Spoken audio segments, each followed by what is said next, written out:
revolutionary music makers, I'm Kate Harmony, this is Ray Harmony, and welcome to Hack Music Theory, where we help you make great music that stands out. And if you're new to our channel, we have a free book for you, 12 music theory hacks to learn scales and chords, which you can download from our website at hackmusictheory.com. Alright, so hopefully you're enjoying this Polymeter Party series. If this is the first video you've clicked on, then check out the previous two. We did the bass line and drums in the first one, and what did we do in the second one? And then we did the variation of the bass line in the second one, which was awesome, and we ended up with this.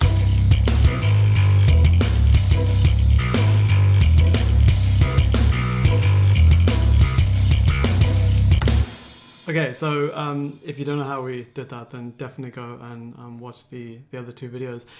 Today we are going to be doing the chords. So we're going to be throwing them in on the piano. And once again, these are just, this is just a little sound palette I picked out before because that's the vibe I was feeling. Piano, cello. We'll probably do cello next time. That's going to be the lead melody, which I can start hearing that already. But I was going to do that today, but I'm like, I want to do the chords first. So we're going to get into that now. As we're having a Polymeter Party, it would make sense to throw in another time signature. Oh my goodness. However, the good news is that the time signature we're going to be throwing in is kind of the time signature that we tried to start with in the drums. So the drums were supposed to be in 4/4, but what happened was we displaced the snare drum backbeats. So the backbeats are usually on 2 and 4 like they are here, but we displaced them over here, which made it sound like the drums are now in 1 bar of 7/4, and then over here it sounds like it goes into 1 bar of 5/4. So you can have a listen to that.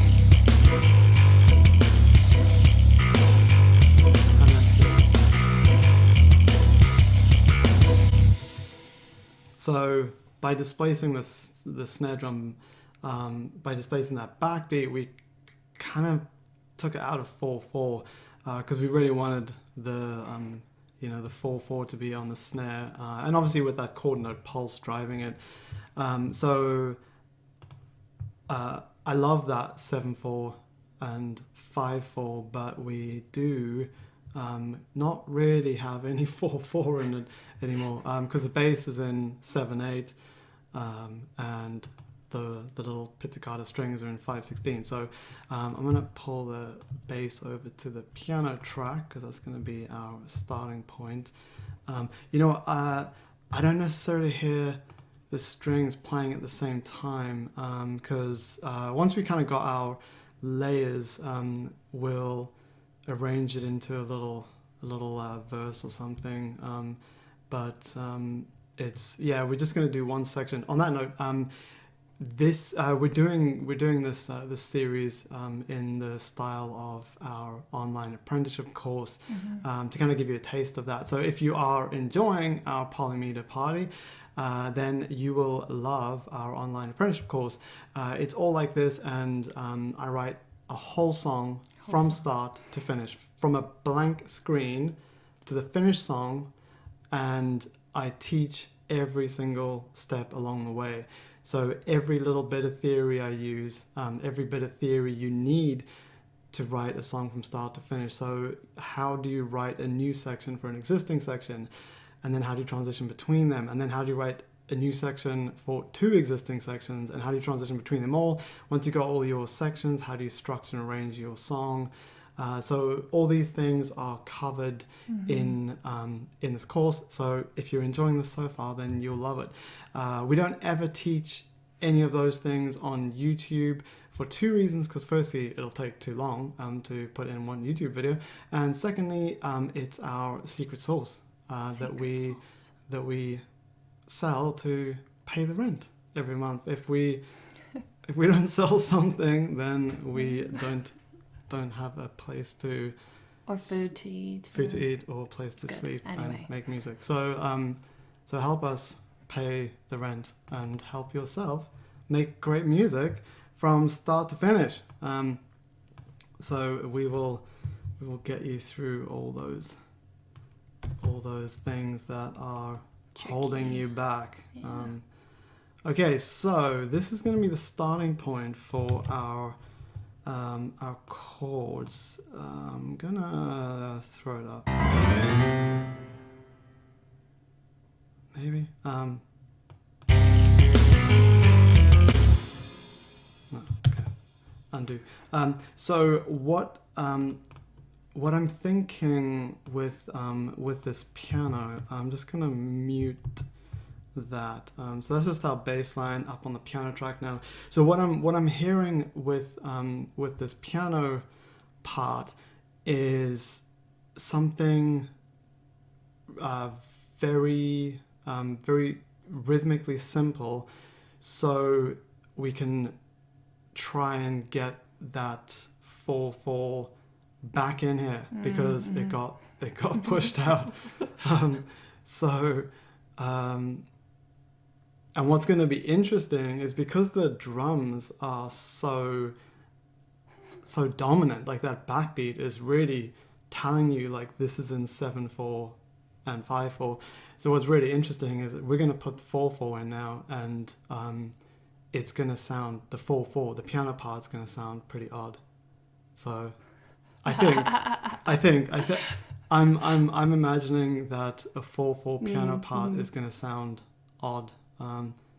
So also if you didn't watch the other two videos yet, just a heads up, we have an odd number of bars as well, obviously. So we've got three bars of 4/4. So I suspect we're about to make 4/4 sound very odd. Odd 4/4. Even though it is very even. Okay. But first, tea.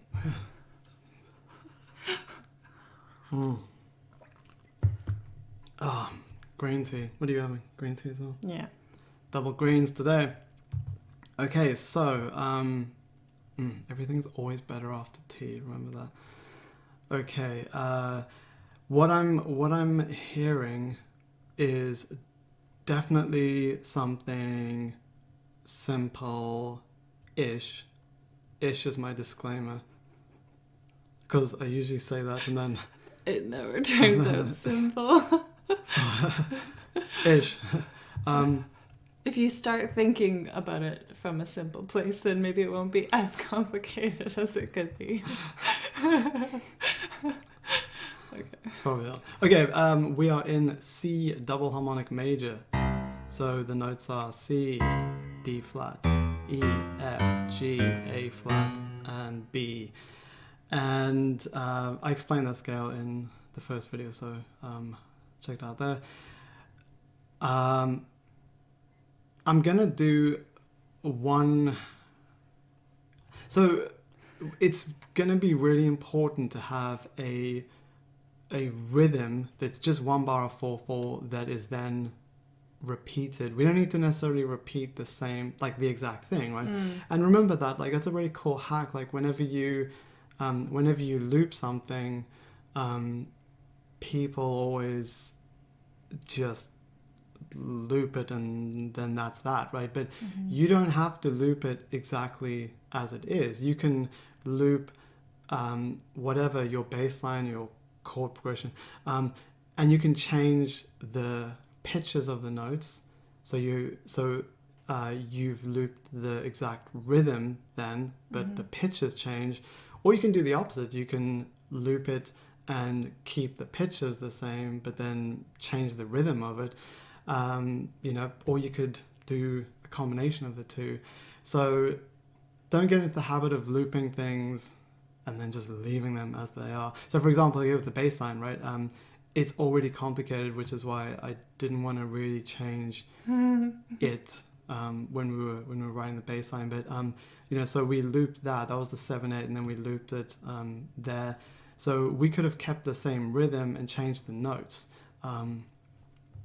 And that is especially a good thing to do, you know, if you're maybe doing something less weird, because that would be a lot to ask for the listener. So if you're just doing something in 4/4 without polymeters or something, it's a really cool hack.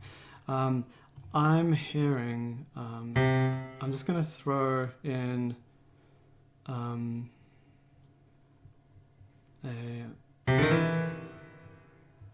I'm kind of hearing it potentially like let's just throw in a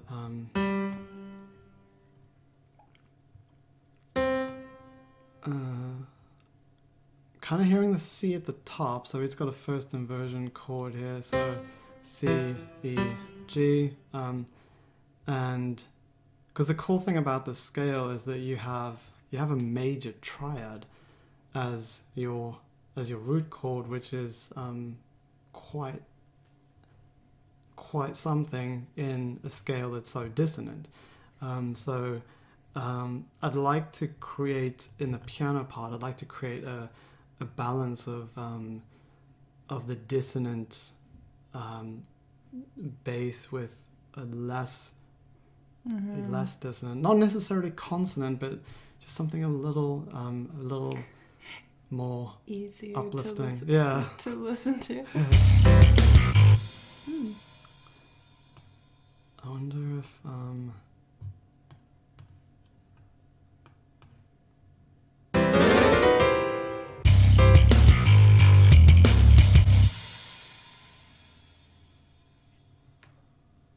okay, you know what? I think we probably are gonna go. Oh, hello. So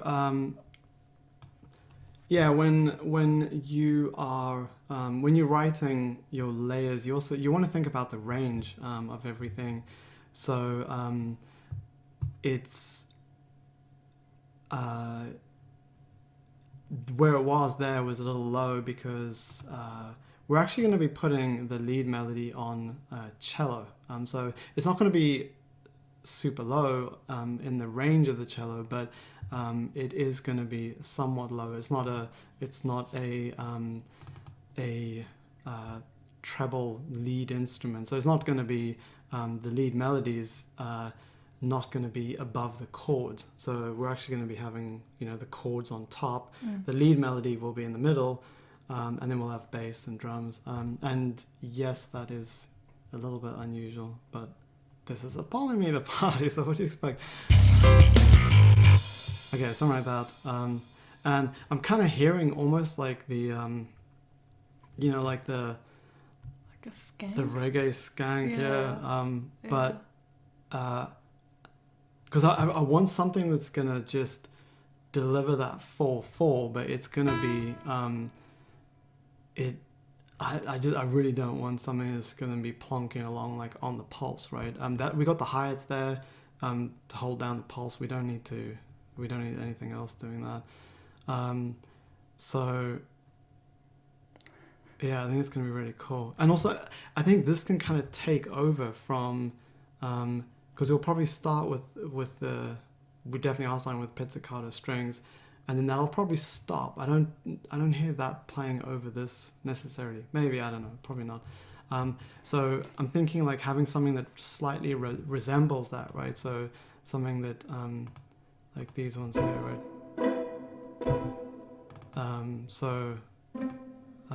We have the major 7. So actually that'd be a good starting point. Maybe we should do that instead.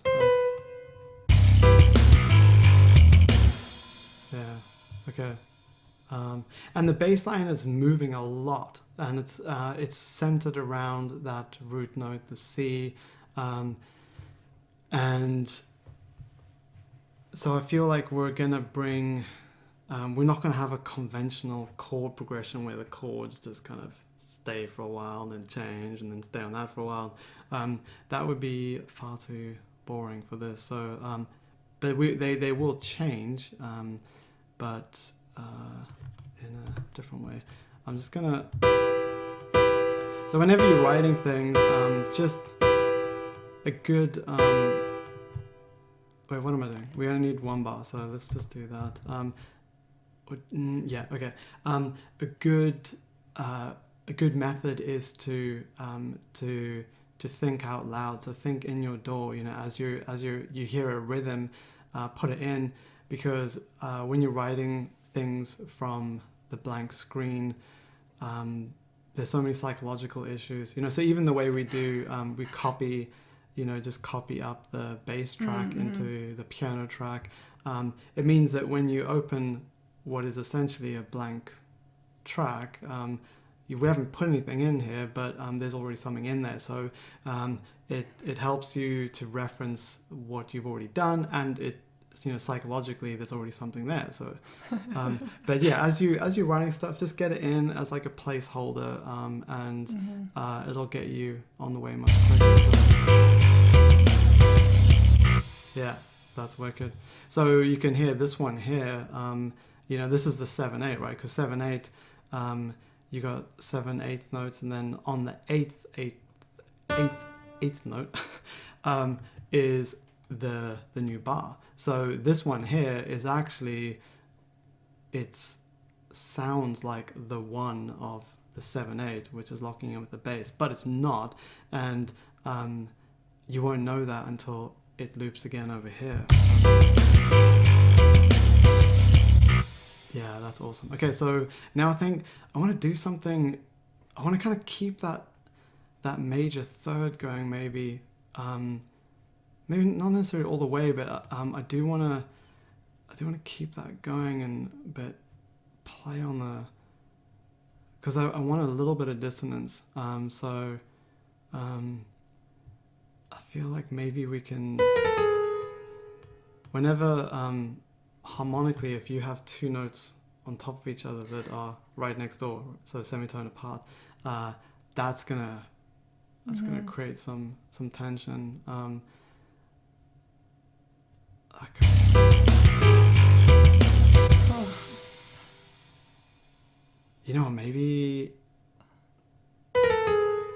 Maybe the last one, not that one. That same.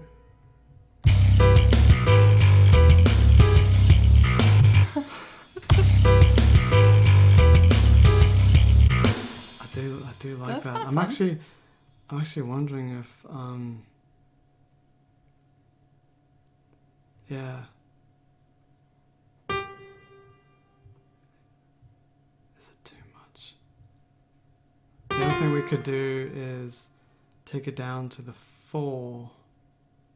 So we have the 3 and the 4 and the flat 6.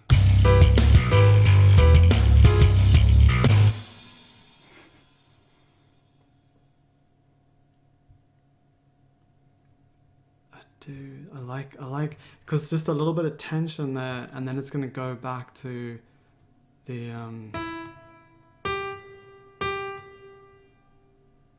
I wonder if we should even like, well, okay, you know what, the other tension we can create, if we want to do something a little less weird, we can go up to the flat 2. That might be nicer, actually. So let's try. Yeah, that's cool. That's cool. So we can do the first one. So that's on the 1. Then we go down to the flat 7. I mean, not flat 7. Sorry, the 7, major 7. I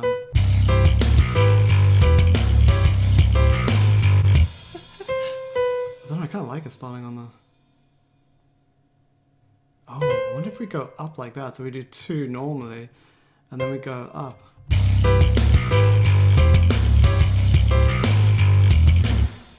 I think that's quite cool, actually.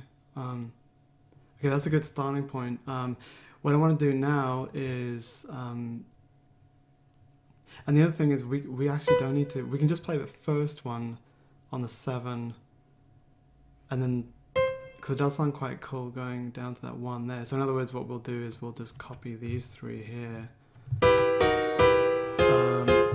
Oops, like that. Yeah, and so that'll be our loop. And I'm not saying like we probably will change something else, but that's an idea to get us started.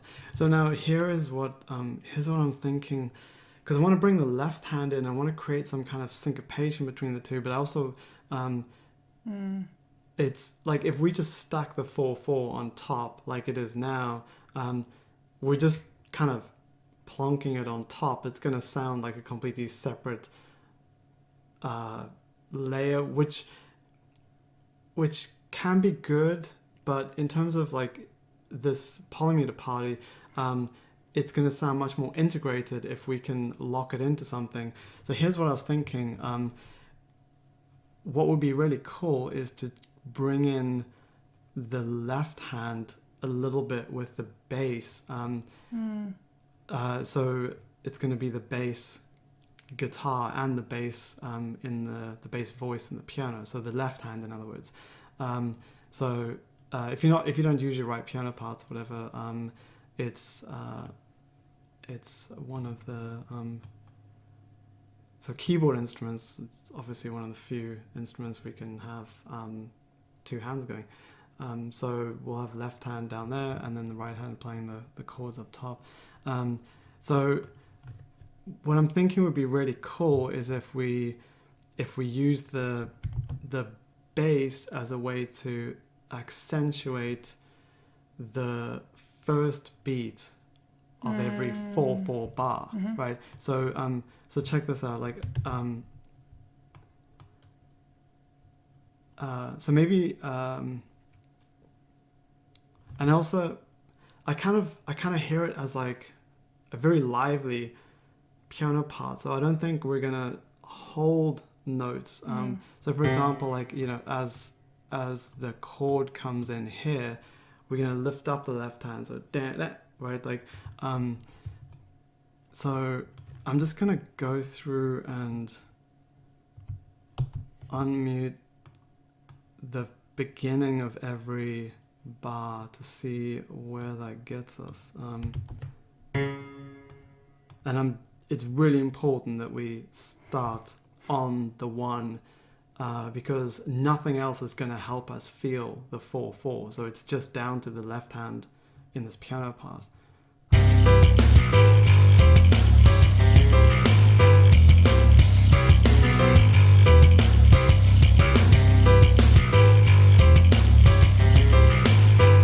Yeah. That's pretty cool. We definitely need a bit more movement in the chords, but we can get to that afterwards. So now I wonder, like,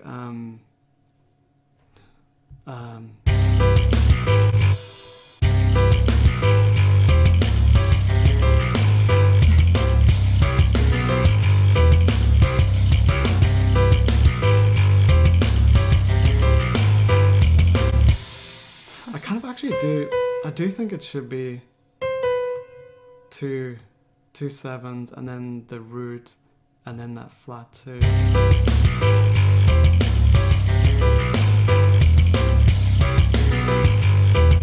The reason is because doing it like that makes it much more noticeable as being 4/4. Right? Because it's a nice simple pattern. That's what I wanted. Just a simple pattern that can help the listener hear that 4/4, which is being pushed out. So we need to push it in. We need extra help to make it sound like 4/4. So let's, you know what, I think what could be cool, this could be really crazy. I wonder if we just play it all except what's under the chords.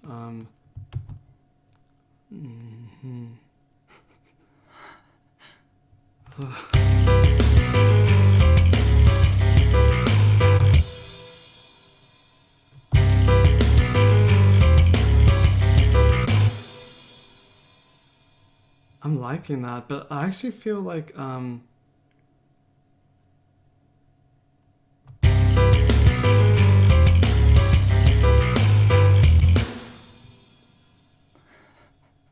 liking that. I think it might need to be an octave lower, but we'll do that afterwards. What about this guy here? Oh yeah, thank you.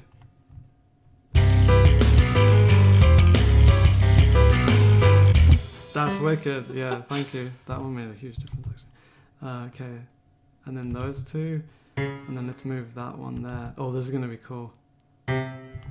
we've got that flat 2 down to the 1, and then that one will leave. Oh, you know what? We could actually, let's move that one to the left, right, one to the right, and because check this out, we can do the same here. So that's a C. Oh, this is gonna be cool. So we're gonna get that high C down to that that D flat there, and we can do the same thing here. Like this one, we can move over here rhythmically, and then move it an octave higher. So you're gonna get at the beginning of the second bar, we're gonna get this so that high C down to a low C, and then here we're gonna get the exact same. So we've got a motif there, right? Except this time, instead of hitting the C, we're hitting the D flat. So it's gonna sound a little bit different because you're gonna be obviously expecting that C, that octave, right? That's really cool. So we got a motif as well. Motif is a short musical idea, which you can repeat and gives your music structure, makes it more memorable. That's wicked. Oh, this is gonna sound amazing, right? So we got an 8, like the root, right, an octave higher. So the 8 coming down to the flat 2, and then up. Oh, that's gonna be my favorite bit there. Okay, and then that one stays. Yeah. And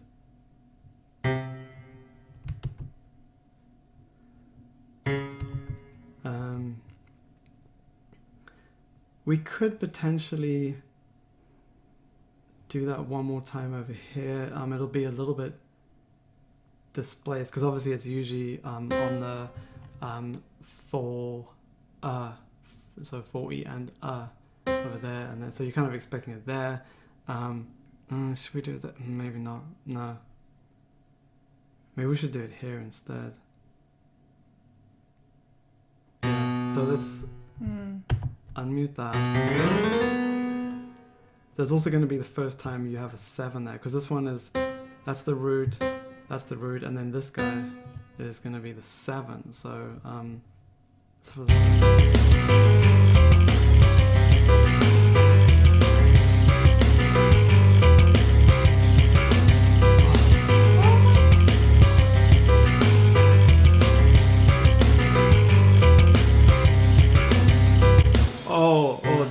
that is tasty. If you missed that last week, we did that syncopation here, and everything just locks in there. That is wicked. It definitely wants to be an octave lower. Let's feels like a carnival or something, you know, like that.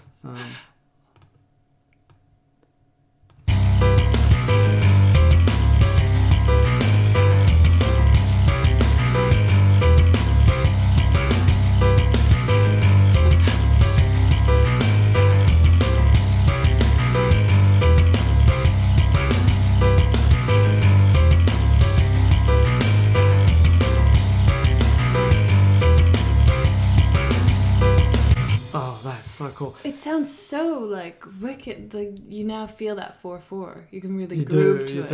You do. We need the chord. Like we're not quite there yet. We need a little something else in the.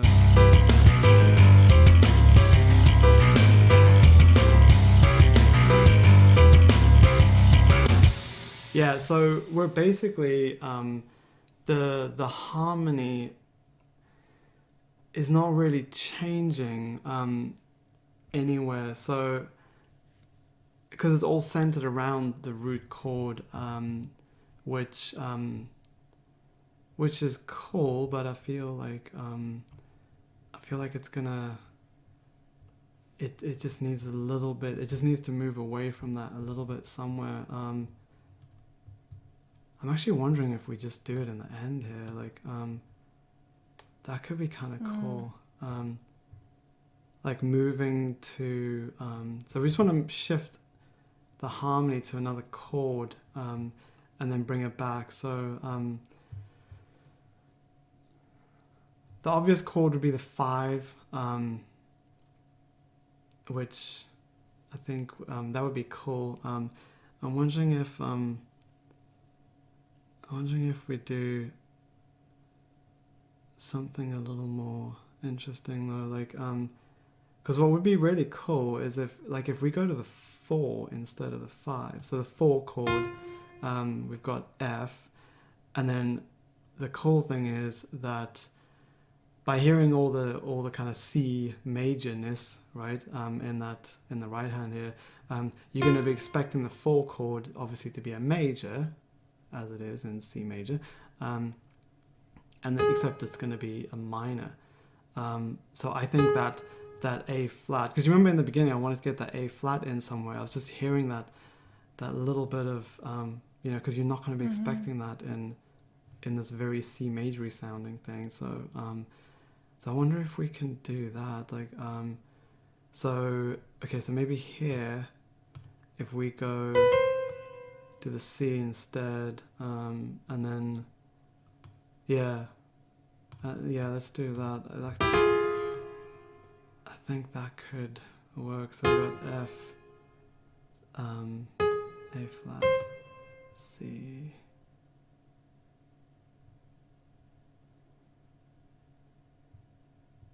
I mean, we could start with the B there, and then go to the actual proper chord here,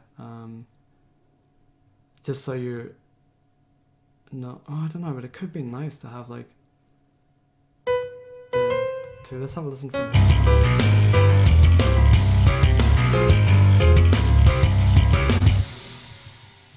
Let's try.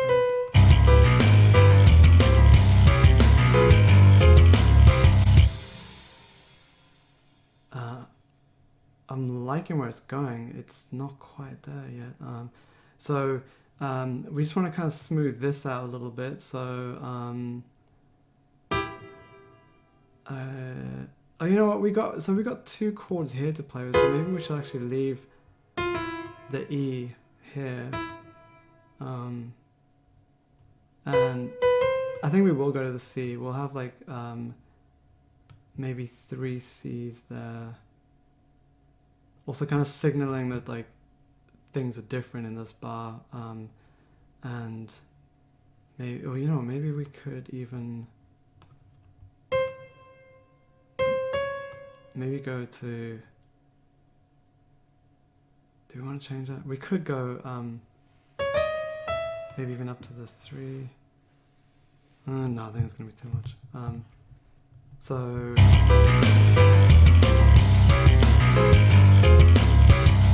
yeah, okay, so that's cool. We've got like we've given these 2 chords a common note, so ties them together. And then we've got some cool contrary motion movement here. So the middle voice of the chord is going up a semitone, and then top one's coming down a semitone. So that's a really nice movement.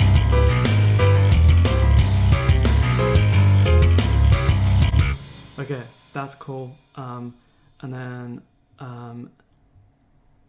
so we're into the 4 proper over here. So we got F, flat, C, and then I'm wondering if we should actually, because we don't get much of that harmony, so I'm wondering if we should play it again. So we at least get 2 of the full 4 chord.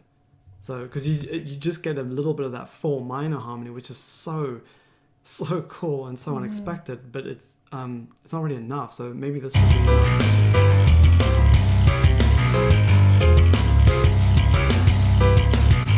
That's wicked. Okay, I don't think that chord is working at the end.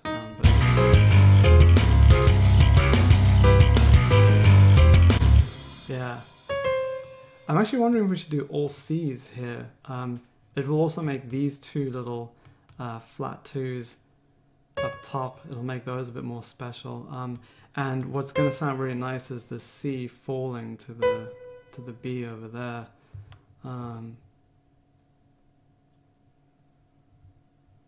mean, that could work as it is, just going back to the C major.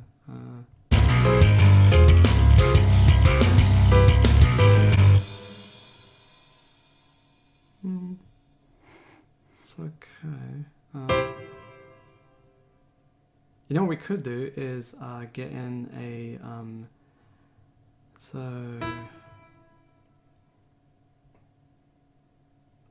we could do a sus4 chord there. So suspended fourth. So you got the 1, the 4, and the 5.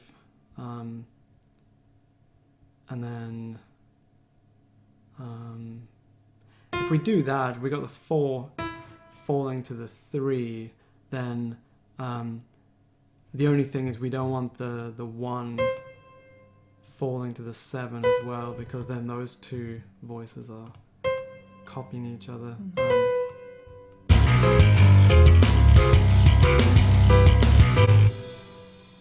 That's kind of cool, actually. That gives us a little bit of a little dissonance there.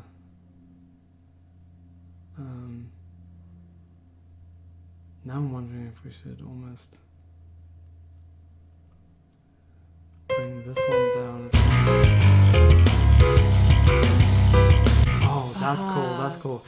So I just wanted to get because those two voices were kind of copying each other now. So that's cool. That's very, very, very cool. So we're just using a bit of counterpoint here. So if you're new to counterpoint, check out our songwriting and producing PDF. There's a hack in there about everything you need to know. So counterpoint is going to make sure that your all the voices are moving independently, so you get maximum depth in your music. That's cool. Yeah. That's cool. Yeah. I really like that. Okay, let's have a listen.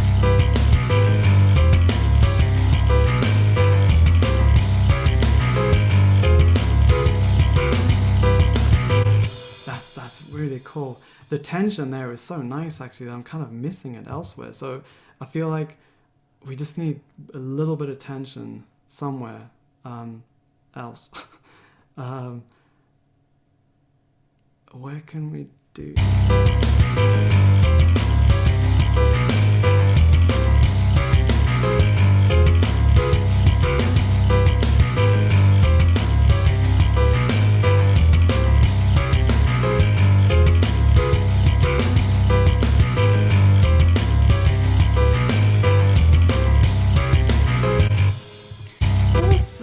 Chord now feels like it's not quite yeah. Something is not happening, because do we go to the C like at the top?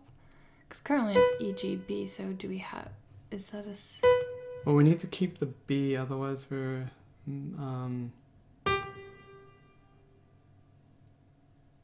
oh yeah, no, we could go up to the C there, yeah, because it's like the tension there from the B wanting to go up to the C. So that works, and then the G is common note, that stays the same, and then the F goes down to the E. So that's really nice, like the two voices are kind of moving. Well, and the voices are getting like closer together, and then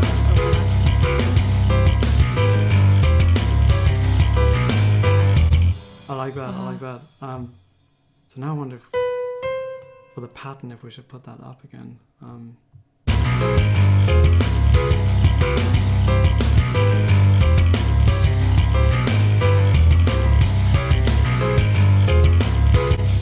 That's better, actually, because then each bar does start with the C on top. So oh, the tension here is amazing. Yeah.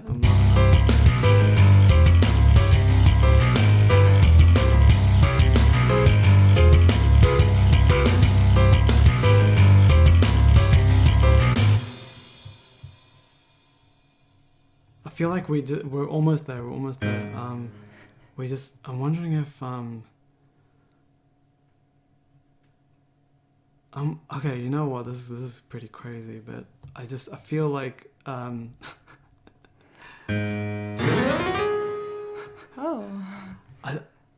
so you know how we've integrated the the left hand of the bass, the left hand bass voice of the piano into the bass guitar.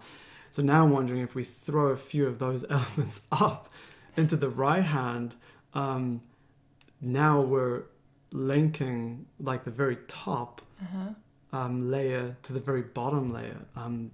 It could be really cool, and it's like it could throw up some interesting totally unexpected syncopations, because my only problem with it now is that I feel like we had a job to do, which was to make it sound like a simple 4/4, and I think we excelled at that job a little too much, and I think it's now like actually it's that right hand is so simple that it's like it's a little bit like predictable, and anything predictable, remember this when you're making music, it's like, you know, if you listen to it like the first time and it's kind of like, it's like, you know, that's it, got it.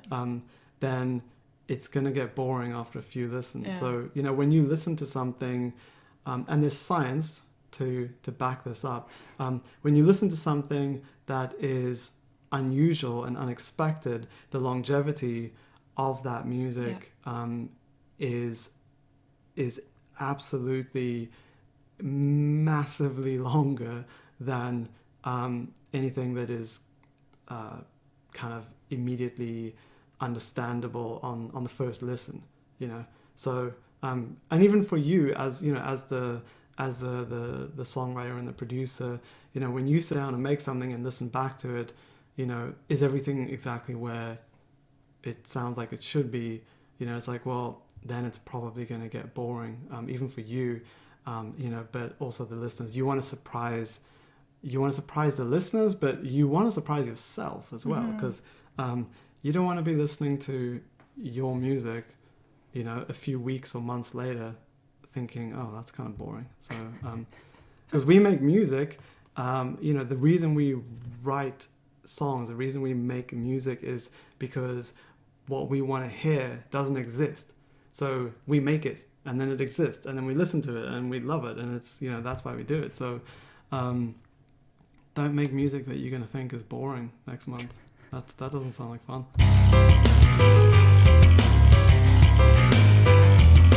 What, you were giving me hand signals? I have no idea how long it is. I didn't start a timer, so okay, I think you should probably wrap up sometime. She usually times and then kind of gives me hand signals for how long it's been, but apparently we're in the dark this time. I think we're at 40 minutes maybe.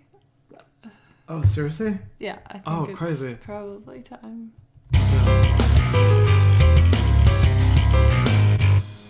That's cool. I like that a lot. I'm wondering if let's throw that G down. That's cool. So we're gonna do. Remember, we want to make it structured so the listener can follow it. So I think in every bar of 4/4 on the second beat, let's see what we can throw in going into the third beat here. So it's going to be, so we're essentially looking to kind of accent the third beat and whatever comes before, if that's possible. So that's going to be these guys here. So I'm going to put them there. And I think it's kind of cool to have the first note up in that same register, but then we'll move these down. Because also what we're doing now is we're filling in the middle of the range, right? Because we've got the left hand super low and then the chords are kind of high, so we're filling in the middle bit now. So it's going to have a really cool range. Okay, and then this one down here as well. So that's really cool. So we get like 2 Fs over there, 2 Gs over there.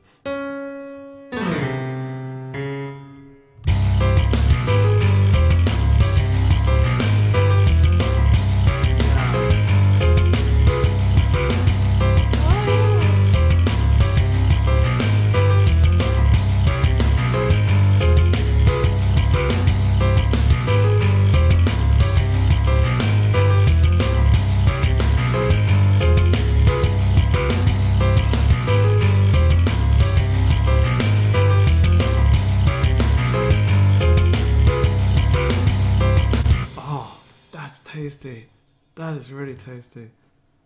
That is super tasty. Just want to make sure you can all see everything. I think we're there.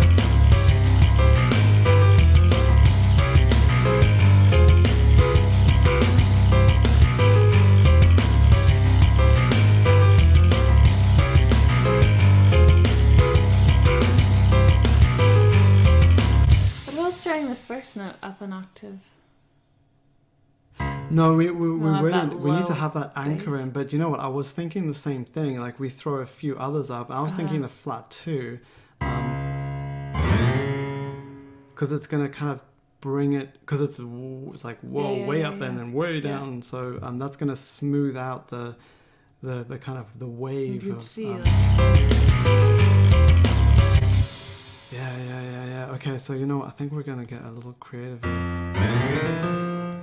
Let's totally just go to town. We're gonna just go wherever we want with to kind of fill in that middle range, because we didn't quite fill in the middle as much as I was hoping. So let's do that with. However, the whole point of this was to lock in that 4/4, right? So every first beat of every bar of 4/4, we're gonna go low. Yeah. Right. So that's as low as it goes there. So you can see that's first beat of bar 1, bar 2, and then that's not bar 3. No. So actually, that's a good point. This needs to go up, because otherwise it's going to make it sound like that's the. This one I think is going to be an exception, because that syncopation is so tasty, and it just having it on the low note is amazing. And also I think playing the C syncopated here, going to that, and then coming back to it there, it's like that kind of double is going to be super cool. So so now we've got all the first beats of the bars accented, that one there.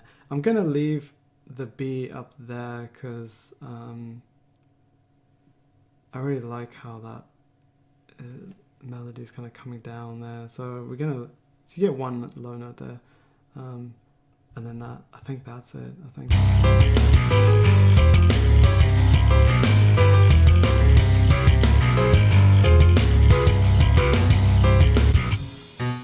I'm going to try this. I'm not sure about that, but I don't think so.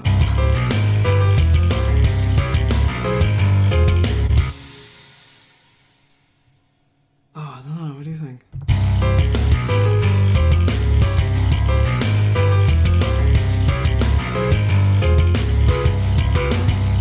I kind of like it. I do. I like actually, it down there. I do. I wasn't expecting to, but Yeah, no, I like it. Okay, that's.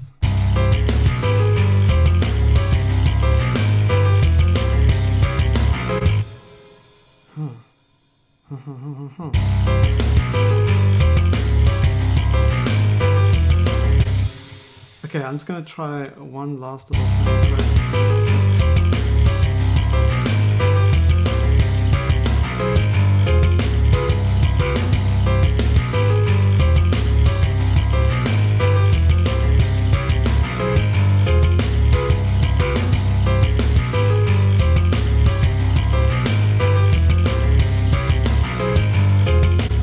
So I just want to. I want one more syncopation because I'm feeling like it might be this one here.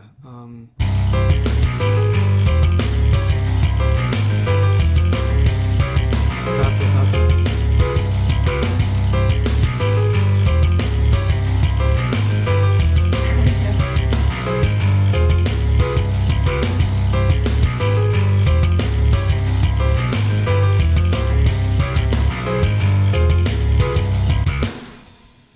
I'm actually wondering if, so you know how we got the same note there?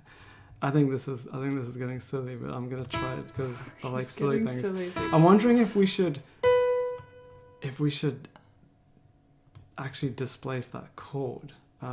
We can do that because it's not gonna affect anything over. It's not gonna affect anything else. So it's just going to throw it once. I was thinking about doing it in the end here, but I might try that.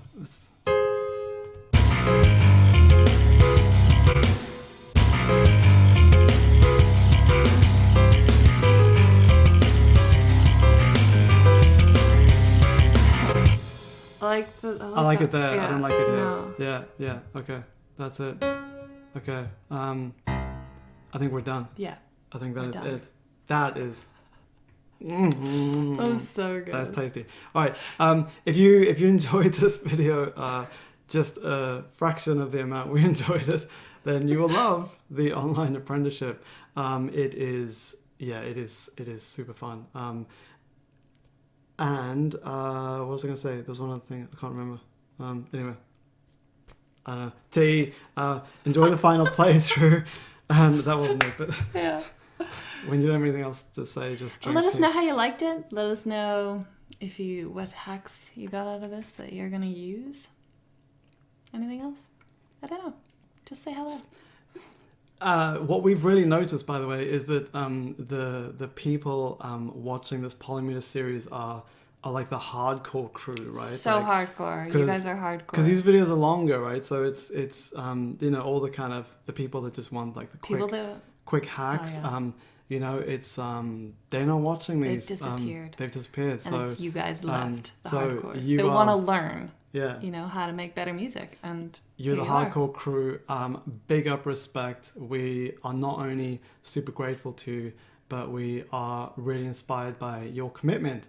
And because we can see the analytics of these videos, and we can see that there's a lot of people watching all the way through, and that's amazing. Because we know how busy everyone is, and we're really inspired that that you are committed to making the best music you can. And that inspires us. So thank you. And we hope you enjoy this video. And have no idea how long it is because we didn't start this time. Sorry. Thank you and sorry. All right, enjoy the final playthrough. We'll see you next week. Bye.